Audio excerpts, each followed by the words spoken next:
একটি আসনেও তারা 5 তারকা হোটেলের বৈধতা দেখিয়েছে, চাকচিক্য দেখিয়েছে।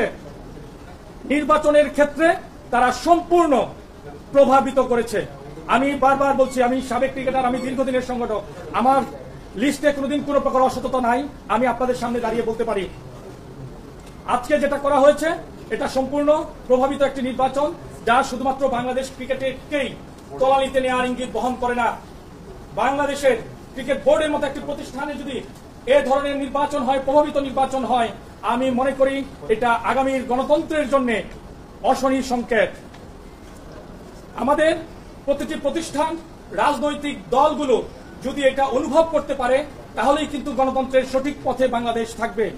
আপনাদের কাছে অনুরোধ করছি, বাংলাদেশ ক্রিকেট বোর্ড যে জায়গায় পৌঁছেছে, যাদের হাতে বাংলাদেশ ক্রিকেট বোর্ডের দায়িত্ব যাচ্ছে, তারা আপনারা সহজেই অনুধাবন করতে পারবেন বাংলাদেশ ক্রিকেটের অবস্থান কোথায়। তারা সবকিছু নিশ্চিহ্ন করে দিতে চাচ্ছে। তারা কাউকে, বিরোধী মতের কাউকেই তারা রাখতে চাচ্ছে না। আজকে এই নির্বাচন এতেই প্রতীয়মান হয়। ধন্যবাদ সবাইকে।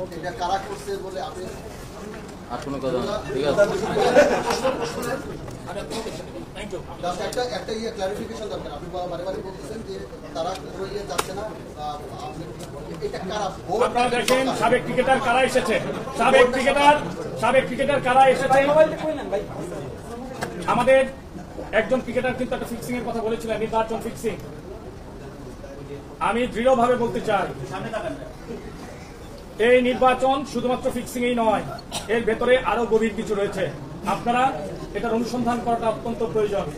আপনি যদি দেখেন ক্রিকেটার হিসেবে কারা এসেছে, আমরা চাই 15 জন কাউন্সিলর কারা হবে, দেশ বরেণ্য ক্রিকেটার। যারা কাউন্সিলর হয়েছেন তারা অবশ্যই জাতীয় দলের খেলোয়াড়, তাদের প্রতি অবশ্যই সম্মান রয়েছে। কিন্তু ক্রিকেট বোর্ডের যারা চাকুরিরত থাকেন, এই কাউন্সিলের সাধারণ সদস্যরা কিন্তু সাধারণ পরিষদে তারাই কিন্তু বাজেট সহ সকল পরিকল্পনা পাশ করবেন। বিসিবির এমপ্লয়ি হয়ে আপনি সেই পরিকল্পনা পাশ করছেন।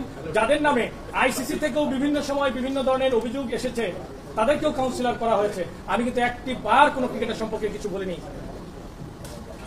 আজকে বাংলাদেশ ক্রিকেটের সার্বিক, আমরা যদি একটা নারী ক্রিকেটারও দেখবেন না যে জাতীয় দলের মধ্যে আছে। ক্রিকেট বোর্ডের কনস্টিটিউশন জাতীয় প্রথম শ্রেণীর ক্রিকেটার, একটা প্রথম শ্রেণীর ক্রিকেটারও নাই। যেই লিস্টটা করা হয়েছে এটা খুব সুপরিকল্পিত ভাবেই এই লিস্টগুলো করা হয়েছে। কাজেই আপনারা কিন্তু এটা শুধু ক্রিকেট বোর্ডের ক্ষেত্রে, এনএসসির কাউন্সিলর কারা আপনারা জানেন। এনএসসির কাউন্সিলর আজকে সারাদিন নির্বাচন অত্যন্ত সুন্দরভাবে উপভোগ করেছেন। শিক্ষা বোর্ডের কাউন্সিলররা 3টার দিকে তারা ভোট দিতে এসেছেন। আমরা অনেক কিছুই বুঝি, আপনারাও অনেক কিছু বোঝেন। আপনি যেটা বলেছেন, এই নির্বাচন প্রক্রিয়ার সঙ্গে ক্রিয়ার সর্বোচ্চ ব্যক্তি জড়িত। তিনি বিভিন্ন সময় মিটিং করছেন, তিনি স্টেটমেন্টও দিচ্ছেন। কাজেই বাংলাদেশ ক্রিকেট বোর্ডের অবস্থানটা কোথায়, কোন দিকে যাচ্ছে, সেটা আপনারা বিবেচনা করবেন। আমি যদি এখন নির্বাচন বর্জনের কথা বলি, আমি কিন্তু সবসময় বলছি, আমি সবসময় বলেছি, আমি শেষ পর্যন্ত থাকবো। প্রতিটা সময় আপনাদেরকে বলেছি, আমি সকল প্রতিবন্ধকতা সম্পর্কে কিন্তু আমি জানতাম, কিন্তু আমি চেয়েছি যে শেষ পর্যন্ত থাকি, ক্রিকেট বোর্ডের আসল চেহারাগুলো সবাই দেখুক।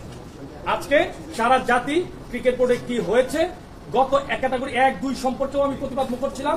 3, একজন মাত্র ডিরেক্টর হইতো। ক্যাটাগরি 1-এ 10 জন, 2-এ 12 জন, এনএসসি থেকে 2 জন, 24 জন। ক্যাটাগরি 1-এর রেজাল্টটাও তারা এভাবে নির্বাচনটা অনুষ্ঠিত করলেন।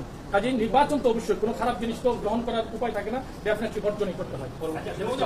আপনি বলছেন যে অনেক গভীরে গেলেন জানাতেন, আপনি যখন কিছু বললেন বিষয়গুলো আমাদের বলুন না। না, এটা আপনারা অনুসন্ধান করেন, আপনাদেরও কিছু দায় আছে, আপনারা অনুসন্ধান করেন, আমরা জানি আপনাদের অনুসন্ধান আরো হয়তো গভীর কিছু।